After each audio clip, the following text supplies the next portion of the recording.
Sam Seder's with us, host of Majority Report with Sam Seder. Majority.fm is the website. How's everything going over there, Sam? Things are going pretty good, David. A little chilly this time of year, but things have been actually really good. We launched the show, or relaunched, I guess, this version of the show, which used to be on Air America a little over a year ago, and our audience is growing significantly, particularly over the past 3 or 4 or 5 months. I found that it's often good to relaunch shows, as many times as you need to until it becomes really popular. That seems to be a good strategy. We do it on a monthly basis. So you guys, actually, it's interesting because you have a similar model to us where you have a lot of the broadcast show that's free. People can access it, on YouTube, the podcast. And then if people like the show enough, or if they hate it enough where they feel they need to monitor what you're doing in a more extensive way, they can sign up and pay, a fee, and they get access to extra stuff. Do you get people that criticize you and say, if you were really for free speech, you would have everything for free, which shows they fundamentally don't understand the First Amendment? Or what do you get from people? I don't allow people like that to listen to my show. So I don't get those type of comments. And we do 40 minutes, maybe a little bit more every day, right, for free. And we stream the whole show live for free. And then if you want the second half, or what we call the better half of the show, a whole team of marketers came up with that for me. If you want the better half of the show, you got to you pay, and it's been good. We put out a lot of free content, and for the most part, we're just now starting to dip into rebroadcasting the show on terrestrial radio. So it's a little bit tricky because I want, obviously, more members because that's 95% of our revenue.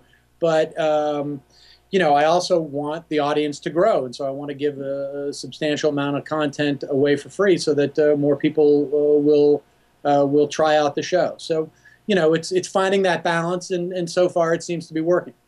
Yeah, we were talking earlier on the show about Fox News' ratings. While they still dominated in 2011 in cable news, they actually were the only major cable news outlet that lost viewers during that year.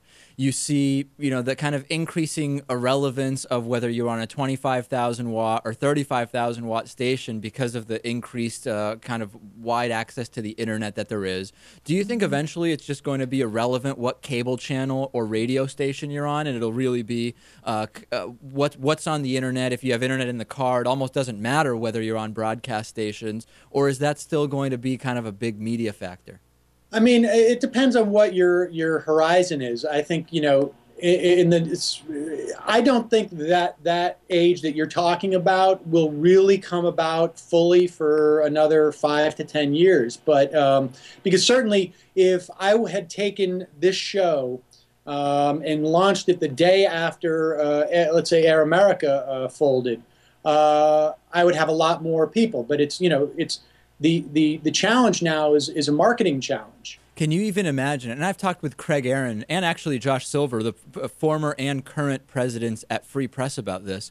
If cable companies actually let you pick channels a la carte, which really would be the worst nightmare, right? Because the way that they package a lot of these things is, yeah, we'll give you the Food Network, which a lot of people like, but then you've got to take, Home and Garden 6 and who knows what else. So with shows like yours, people can actually say, well, I just like this one show and I'm going to pay for this one program. That's the worst nightmare for big corporate cable companies, isn't it?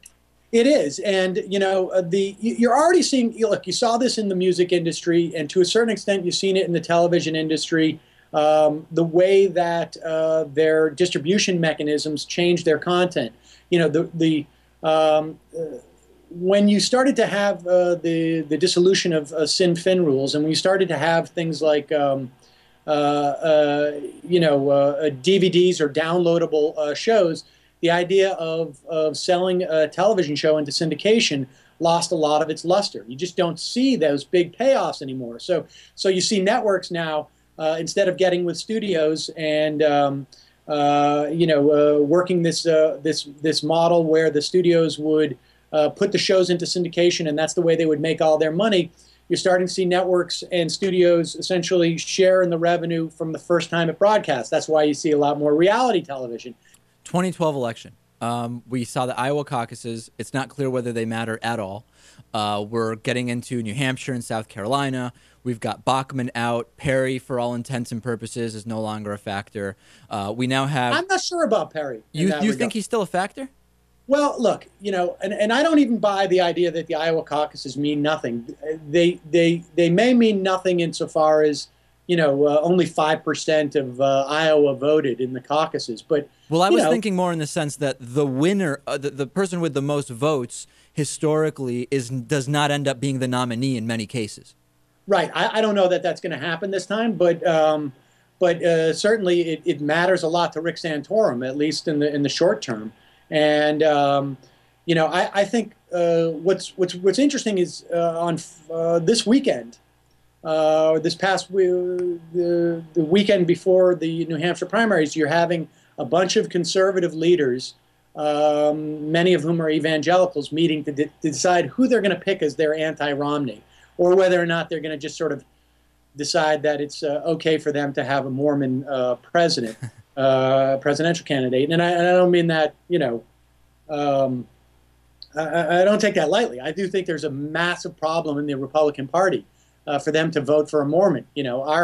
Our Senate leader, Harry Reid, is a Mormon. It's not a problem that I think is one that goes across the country. I think it's just one with evangelicals. Yeah, well, it's not even being discussed. People say, when you look at those entrance polls, if you ask people, are they born-again Christians or evangelical, the number one vote getter for those people was Rick Santorum, and he's the guy. What's not being mentioned is that the number two vote getter was Ron Paul, who has not actually, he's gone out of his way, other than that one ad where his ex-patients say, oh, he's such a great pro-life guy. He's kind of considered not the Christian right-wing guy, but he's the second guy behind Santorum who got the born-again vote. That is because his operatives went to over 300 evangelical churches in Iowa over the past 4 or 5 months and pitched Ron Paul heavily. What is little discussed about Ron Paul is that he has a very strong relationship with the Christian Reconstructionist movement. And so he's not the first guy you think of when you think evangelical, but he is definitely up there. And it's not just because of his anti-choice positions.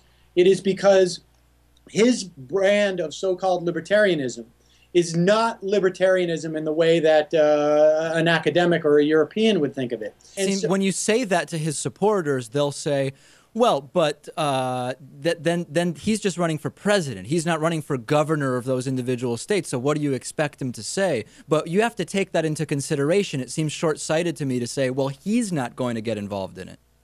Well, no, but he is going to get involved in it because if he was in a position to do so, he would prevent the federal government from going in and protecting the civil liberties of individuals. So in other words, when you see something like the Voting Rights Act, for instance, or the idea that back when southern states didn't want to allow black students into their colleges or into their schools, and the federal government stepped in, Ron Paul would have none of that. All right, Sam Seder, Majority Report with Sam Seder, majority.fm is the website. Great to talk to you, Sam.